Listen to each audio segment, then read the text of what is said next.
Nkwanirizaako gwe munnange akyajeekomiddeko ensi Buganda. Anti munnange ensi Buganda kuno kwe kwaffe Kabanda Musoke ow'Ennabalanga Bukoba Kyaggwe akaala amatendo. Nze nkubuuzaako nateera olunaku olwaleero kansuubire nti munnange oli bulungi. Munnange tukyali mu katabo kaffe omulembe gwa Muteesa owokubiri. Era ng'amaze okulayira amaze okutikkirwa kati munnange atandika okufuga. Era tutuuse ku mutwe ogugamba nti okutandika okufuga okwani okwa Sir Edward Frederick Luwangula Walugembe Mutebi Muteesa owokubiri. Muteesa yava e Buddo ku nkomerero ya omwaka 1942 n'atandika okusoma e Makerere College mu mwaka gwa 1943. Era okufaanana nga bwe yakolanga e Buddo, oluusi yasomeranga wamu n'abayizi banne mu kibiina kimu, era oluusi omusomesa n'amusomesa yekka.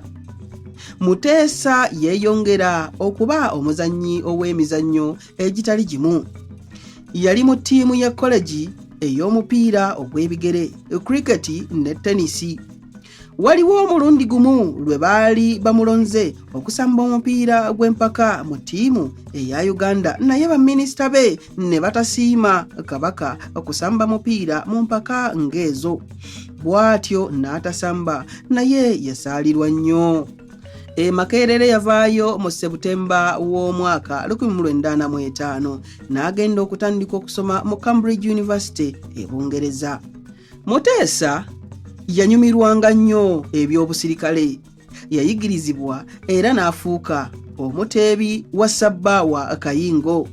Okuyiga eby'obujaasi yabitandikira Makerere, ate bwe yatuuka e Cambridge n'ayingira ekibiina ekyayitibwanga Officers Training Corps era n'afunamu n'obukulu obwa ofiisa. Ng'ali eyo yeeyongera nnyo okukuguka mu bintu byonna ebikwata ku mmundu eza buli ngeri, anti yawangula n'empaka ez'okukozesa emmundu entono, revolvers oba giyite baasitoola. Bwe yali anaatera okumaliriza emisomo gye e Cambridge, yasaba okuyingira mu magye ga Bungereza ayige ebyokulwana mu ntalo.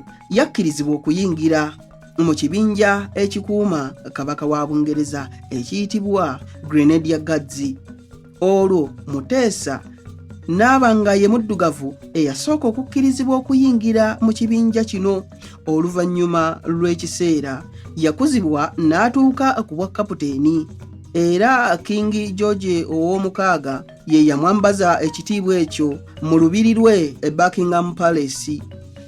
Mu mwaka gwa 1945 nga Muteesa akyasomera e Makerere, Governor Sir Charles yalangirira enkyukakyuka ez'amaanyi mu bufuzi bwa Buganda, ng'ekigendererwa kwe kugenda nga Buganda eddizibbwa obuyinza bw'okuddukanya egimu ku mirimu gyayo mu kiseera ekyo egyali gikolebwa ba ofiisa ba gavumenti enkuumi.